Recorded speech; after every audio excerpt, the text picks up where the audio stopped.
Hey, what's up? It's time to lay back and listen. Turn the world off and tune in.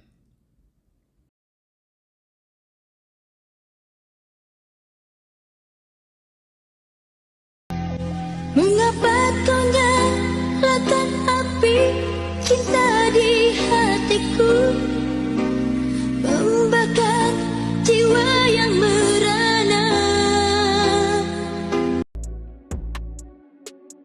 This is a disclaimer. This episode contains discussion of suicide. Please do not watch this video if it is triggering for you. Thank you. Hey, what's up, y'all? Welcome back to Monster Killer. Thank you for tuning in to episode 5. Sorry for the delay, but I had some life events happen and have been running around trying to get everything together.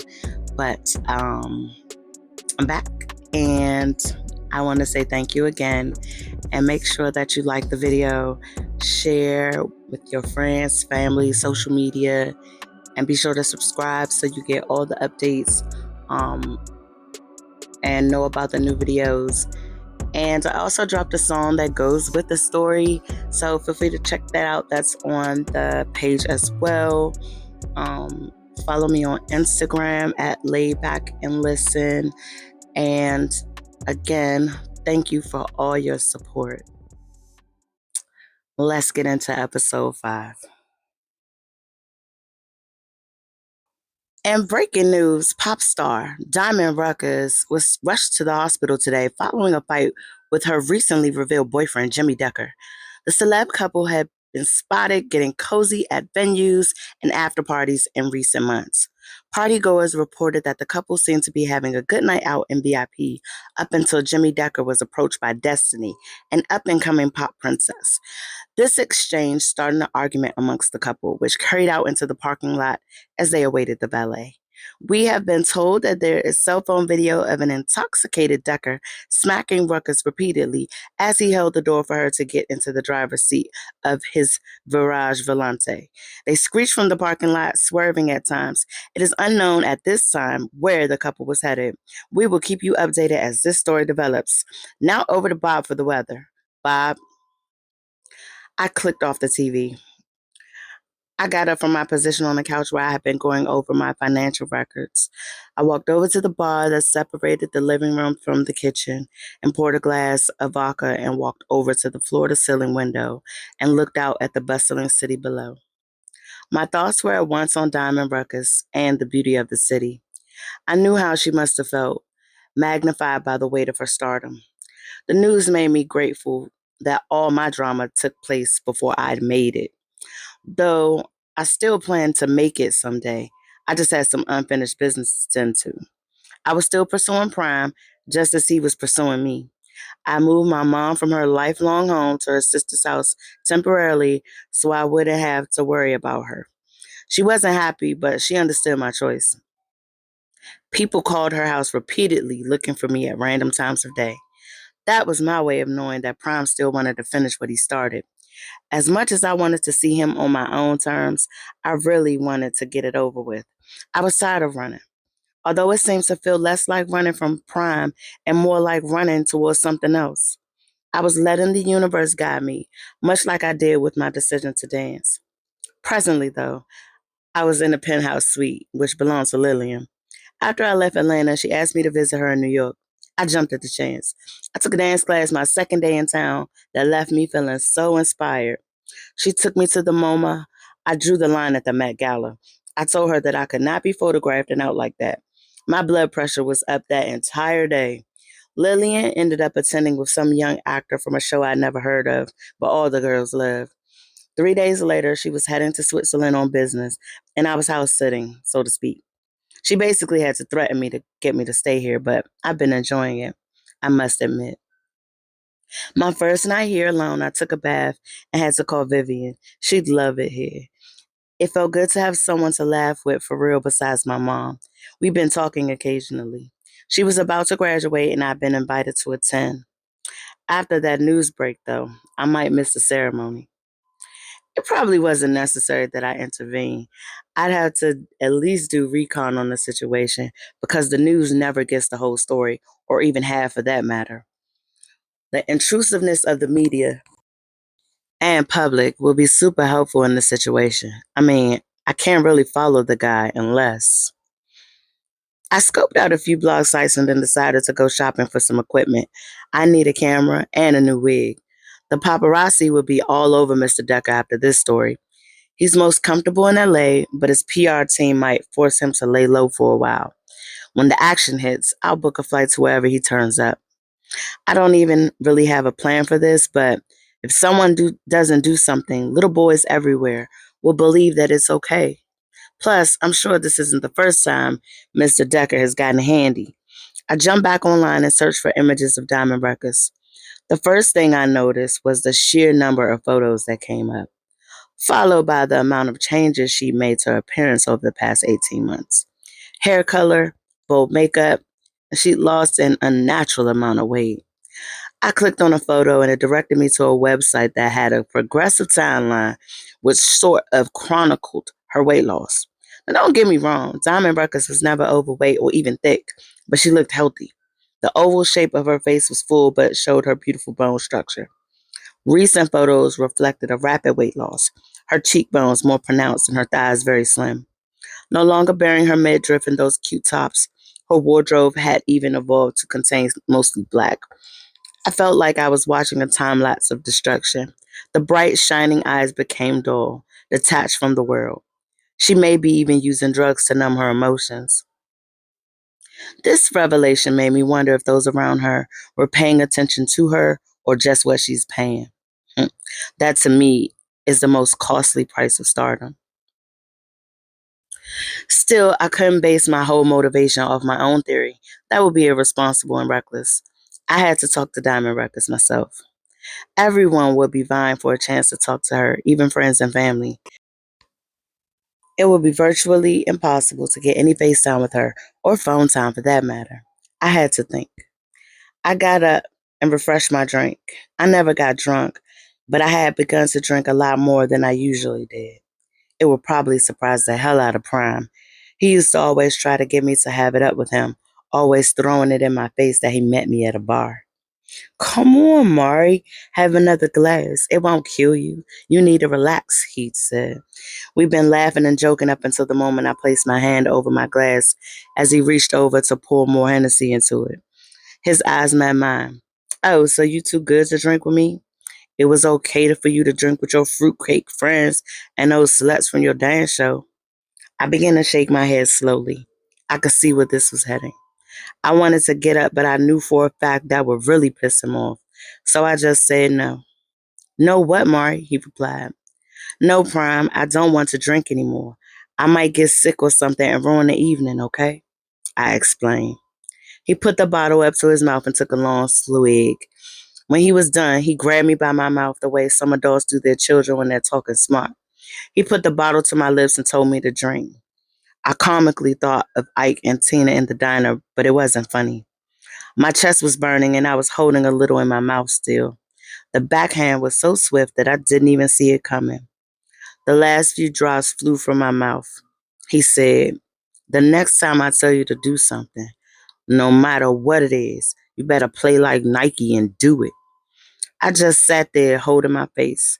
Then he jumped up and changed the CD from Bobby Valentino to T.I. I kept telling myself I was leaving, but I had to wait until the timing was right. I didn't want him to catch me. When he came back to the couch, he saw that I was deep in thought. Babe, look, I'm sorry. I just didn't want to party alone, he said. I hadn't looked his way. I was listening to the haunting melody of Still Ain't Forgave Myself. He reached for my chin. I flinched inside, but held my body perfectly still. He turned my face towards his and leaned close. You don't love me anymore, do you, babe? He whispered. You're gonna leave me, aren't you? I shook my head no. I love you, babe. I just don't know if I can keep taking this. My voice trailed off. He kissed me. I'm sorry, Em. You know me. You know how I get. I'm sorry. I love you. I'm so sorry. That night, he licked my body from head to toe like nothing ever happened. After he passed out, I cried silently for most of the night, all over a drink. I walked over to the sink and poured the rest of the drink down the drain. That memory had soured me with drinking for the night. I didn't need to be groggy anyway. Reaching out to Diamond Records was more important than locating Jimmy Decker. Without her, there wasn't a story, even with the cell phone video. Then I remembered that one of my dance partners had landed a gig on her tour. Perhaps he had some inside information by now. We hadn't spoken since the whole incident with Prime, and he was in attendance the night that the birthday party was held for him. A lot of my close friends still believed I was missing. Things just seemed to grow more complicated as the weeks wore on, and it was just easier to wait these things out. But now I needed this in. So I was going to have to kiss some tail, lie a little, and beg this favor. I unblocked my number and dialed Devon's cell. I hope he hadn't changed his number. One thing an actor dancer will fight tooth and nail to do is keep their number the same. You never know when a casting agent might decide to reach out, and you hate to lose out on an opportunity because your bill got out of control. I knew for sure that he would not answer a blocked number call. He had too many groupies for that. Devon was real cool, and despite the stereotype of male dancers, completely heterosexual. Prime thought he was gay, and I didn't dissuade him because I didn't need him thinking that there was anything going on between us. We were often paired together for our routines. Our dancing always flowed nicely. We made excellent partners, which is why he is going to be pissed when he answers the phone. After about 12 rings, the voicemail came on. The smooth baritone combined with the clipped professionalism of the outgoing message flooded my body with memories. There was no doubt in my mind that this was still Devon's number, so I left a brief message with my name, number, and asked him, one, not to tell anyone that I had called, and two, call as soon as he could. I tried not to let the emotions that I was feeling carry in my voice. I couldn't deny the desire that I felt, though. When he began dancing with our small troupe after another dancer was injured, I thought he was so handsome and extremely passionate about his art. We hit it off almost immediately, both on stage and off. Unfortunately, I was already with Prime when Devon came into the picture. He never hid his feelings from me, but I had to suffer through the many tramps that flocked to see him each night. He'd asked me on several occasions to leave Prime, but I couldn't. We'd only kissed once, but it was the longest, greatest kiss I've ever had in my life. In fact, Devon was the only person to ever suspect that there was anything wrong in my relationship. I guess the heart that you dance with is so visible in movement. He was able to read my emotions so easily. Perhaps it was his love for me that made it easier. It was just after a performance that he cornered me right outside the dressing room. I was crying at the end of a very emotional piece. The music was swelling inside my heart and I couldn't hold it in. I always cry at rehearsals if the story is exceptionally moving, but never on stage in front of an audience. You are supposed to enjoy what you are presenting to them. Even if they are tears of joy, you shouldn't shed the tears. It can sadden a piece. Earlier that day, I had cooked lunch for Prime before I had to leave for rehearsal. Of course, he wasn't home, but came in just before I left. He had been running the streets for 2 weeks straight, and we hadn't seen much of each other. I wasn't really bothered by his crap anymore, but since he had time, he felt like I should have dropped everything just to have sex with him. I told him I didn't have time, but he made me make time. He forced his way inside of me and took advantage of my natural wetness. He whispered in my ear while I sobbed silently. I wiped my face with his t-shirt just as he finished. I just wanted to go. He'd ripped my dance tights, so I just grabbed a pair of shorts to put over my leotard. He smacked my ass as I walked back past the couch where he sat eating the lunch I made. Now I wish I had poisoned it. I had been thinking about the incident since I arrived at the studio, and then more during transport to the theater. Devon had nudged me several times, trying to pull me out of my funk and tell him what was wrong at the same time. I couldn't verbalize how I was feeling, but I let him hold me as we practiced and allow him to lift my spirits a little during the breaks. When he caught me crying as I attempted to flee into the dressing room, he demanded that I tell him. He was angry. He knew it was Prime. If it hadn't been anything else, I would have confided in him. I was ready to collapse under the weight of my tears. Devon scooped me up and carried me to a black back stairwell that led up to the rafter over the stage. The lighting techs had just vacated the space minutes before, and it still held the smell of bodies and the heat of the lights. He comforted me as I quietly sobbed, stroking my hair and rubbing my shoulders. He whispered to me. I was too distraught to hear his words, and he would never repeat them for me. After I calmed down, Devon led me down again, and we gathered my things, and he followed my car in his until we were about a block from my home. Then he honked and waved. The next day, we didn't speak of it, and from then on, he would only watch me silently when I seemed troubled. I hoped that he still wanted to hear from me. I think he would blame himself if something did happen to me because of Prime. I decided then that I would let Miss Ruckus and Mr. Decker's people handle this. I could easily tell Mr. Decker like a ravenous paparazzo, but I didn't want to use Devon to get the information I needed to do so. I would not do so on a hunch or supposition. Besides, there were plenty of things I needed to do. Prime was still hunting and haunting me. It seemed everything was pulling me away from the life I was so desperately trying to reclaim. One thing kept leading to another.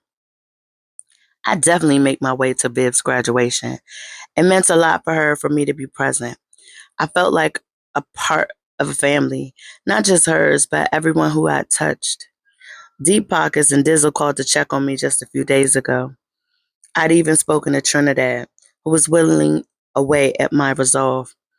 Deep had hooked me up with an offshore bank account and the services of his tax accountant. I deposited the checks from Alexandra and her husband there, keeping the cash on hand and in various places around town. This was my first stay in a city in a while. I had avoided them like the plague since Atlanta, preferring the suburbs, which were slow enough to give me needed peace, but fast enough to get things done. The more touristy the locale, the better. Right now, I was being treated to a luxurious life.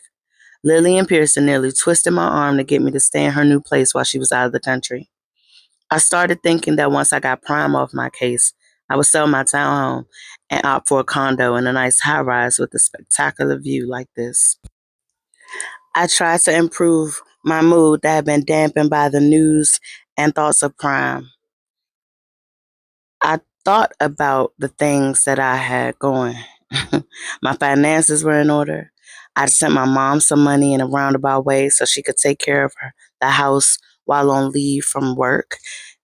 In our last call, she mentioned that the girls, her coworkers, missed her, which was more fuel for my anger because this punk was disrupting not just my life, but the life of my family as well. I mean, people were benefiting from my travels, including me, but the suffering of my mom was nagging at me. She should be comfortable in her home doing what she likes. She even had to get someone to go over and weed her precious garden because she wasn't there. I stood up and crossed the room to stand in the window once more. I looked out and not down, choosing to focus on the architecture of the beautifully lit buildings than the scurrying masses below. The warmth from outside was no match for the air conditioning pumping through the walls. As I stepped back, my phone rang. I started to ignore it, but I reasoned with myself to at least check the caller ID. It was a number I didn't recognize, so my first instinct was to ignore it. Prime had gotten creative over the last few weeks. Then he stopped calling altogether. I was hoping he'd forgotten about me, but every time my phone rang, whether private or just a number that wasn't stored in, I felt tiny pinpricks at the nape of my neck. I answered, trying to sound like myself, but not quite, just in case. The voice on the other end was shaky at best and barely audible. The first word that I understood was Alexandra. The second word that I understood was marriage. Then there was a deep sigh, and her words became clearer. My interest was piqued at the mention of Alexandra, who I knew would not give my number to just anyone. Alexandra gave me your number, she sniffed. She told me that you could help me with my problem and that I didn't have to worry about you calling the police or anything like that. She had a slight accent. She sounded French or something. It was very faint, as if she had worked very hard to hide it or had been called from her as a child. It would be better if we could discuss this in person, no? I'm in Miami. Is that too much trouble? I can make arrangements for you. I should have known that an acquaintance of Alexandra would be of means. I looked around the plush accommodations, but my response was immediate. She breathed a sigh of relief and asked for my name for the reservations. I don't know if my trust was more in Alexandra's recommendation or the desperation in the stranger's voice, but I needed to at least hear her out. So the next morning, I was Miami bound. It was early, but the humidity was already hanging in the air, draping over everything like a lazy cat. The sun was hidden behind the early morning, but I was wearing my shades anyway. I had changed into a sundress after I'd boarded the plane and loosened my austere bun, unleashing a mess of curls. I wanted to fit in as much as possible because you never know whose attention you may attract. I was feeling light but slightly wary, unsure of what Alexandra's friend needed. I spotted a man holding a sign that said night and walked over to him. I was always nervous about giving people my name to book reservations. I had moved around so much and it had been so long, I didn't know who was still searching for me or where. I didn't know how far the scope of the investigation had gone. It was driving me crazy, but I tried to keep those problems pushed back in my mind. Today I was focused on Camilla. I told myself as I was settling into the rear of the Lincoln. I grabbed an orange juice and leaned back and allowed myself to enjoy the life of which I was getting a glimpse. I had not traveled to Miami in a couple of years. My last trip was actually with Prime. We enjoyed the beach and hotel bed for 2 days before he started an argument, and I flew home alone to sulk. When the plane touched down, he had left 4 messages, one apologizing, one with instructions for Pape, and the other to make sure that I didn't misbehave. By the time I had finished listening to the messages, I concluded that he had planned the entire thing and wanted to spend time in Miami alone. I only wish he knew me well enough to know that he only had to communicate that need to me, and I would have been cool. I shook my head. He always made me seem way more complicated than I was. My wants were very simple. Honestly, honesty, loyalty, and peace. The thought of peace made me think of Trinidad. He was peace in now form. He was peace in the way the gods and the earth use peace for everything.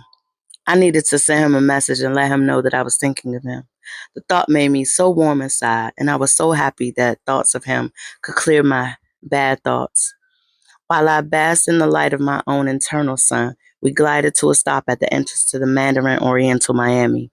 My mouth dropped, but I recovered quickly as the valet opened my door and helped me exit the vehicle. I walked in and looked around the beautifully decorated lobby. It was well before check-in time, but Camilla had insisted that I get in early and that everything would be fine. As I approached the desk, I was greeted by the concierge, who signaled the bellhop to take my rolling luggage. The concierge introduced himself as John and stated that if I needed anything at all, to let him know immediately. John asked my name as we walked to the counter to get me checked in. When I applied Mari Knight, he stopped and grabbed my hand. Ah, Miss Knight, please come this way. I will make sure that your room key is brought to you and that you have the most perfect room, as Camilla requested. She is a frequent guest here at our luxurious hotel, and I find her to be most charming. Any friend of hers is a friend of mine, and we will take excellent care of you here at the Mandarin Oriental Miami. We walked towards the hotel's lounge, which housed an elegant bar and groups of seating. In the corner, at a setting for two, sat a striking woman of an undiscernible age. She was sipping a mimosa, casually looking through her phone. Despite her posture, she seemed relaxed, but there was something off that I picked up that made me think underneath the poised demeanor sat the distraught woman who had phoned me just the night before. She noticed us before John and I reached the table. She stood, and I was shocked to see that she was about 5'11". Her skin was radiant, the color of cherry wood, complemented by the orange floor-length dress she wore. She greeted me with warm brown eyes and a billion-watt smile. Immediately, I felt a kinship with her that wasn't tangible, but must have been mutual, because instead of a handshake, I was given a hug. John quietly excused himself, and seconds later, a waiter appeared, carrying a mimosa for me. Camilla, so nice to meet you. First, just let me thank you for all of this. I hope that my coming here is worth it. I hesitated. I really didn't know what I was here for, and I didn't want to make her feel crazy. No, I must thank you for trusting me enough to come on such short notice. I knew that you could reach out to Alexandra and check me out, but I wasn't sure even then if you would come. Her accent was still elusive to me, but I needed to know what was going on more than I needed to know where she was born.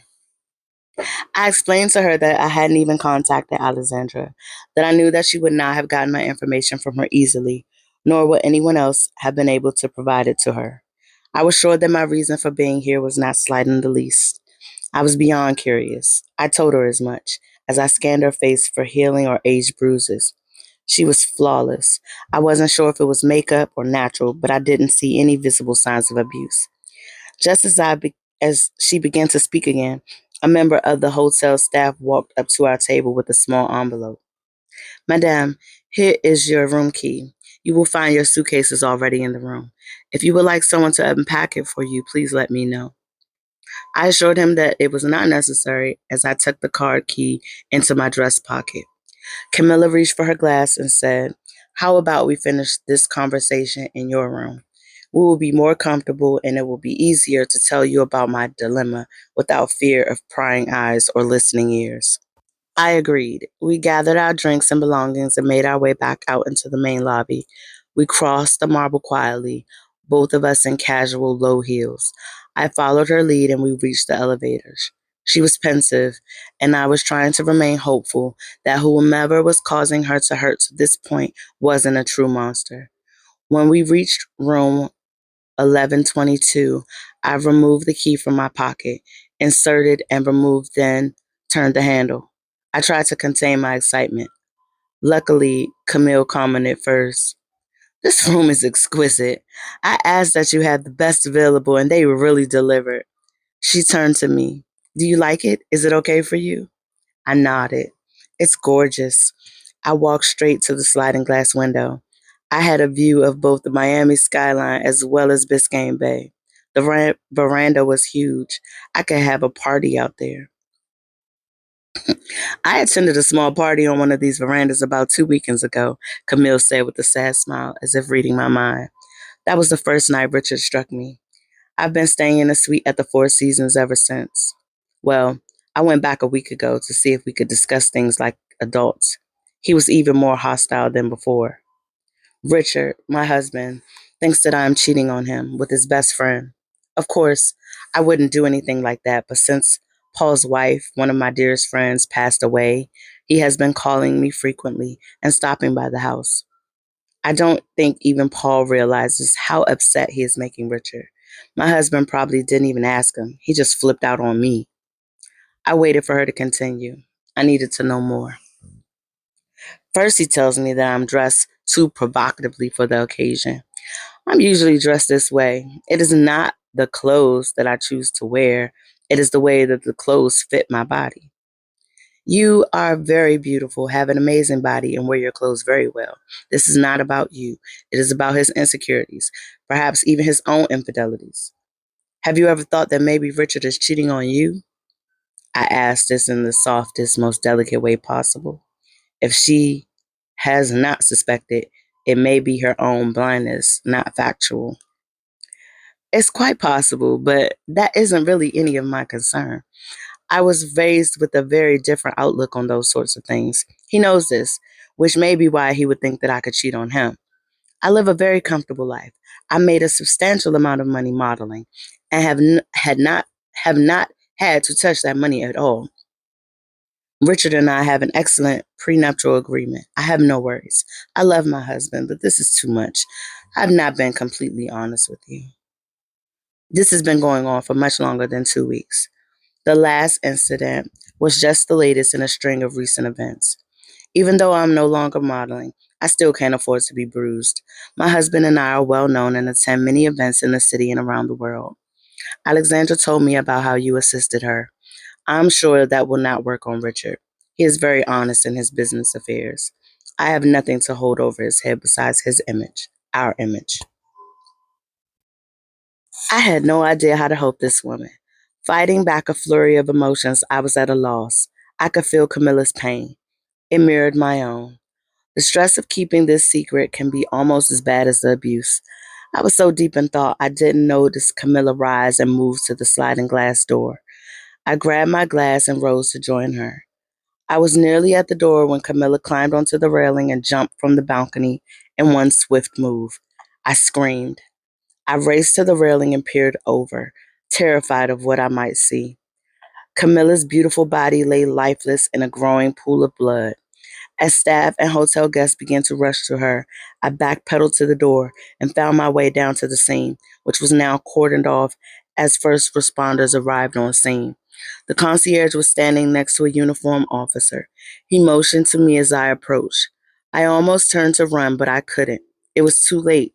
I'd given my real name. They knew I was here visiting with Camilla. Everything ended here. I just stood there in shock, silently hoping the ground would swallow me too. Thanks for tuning in.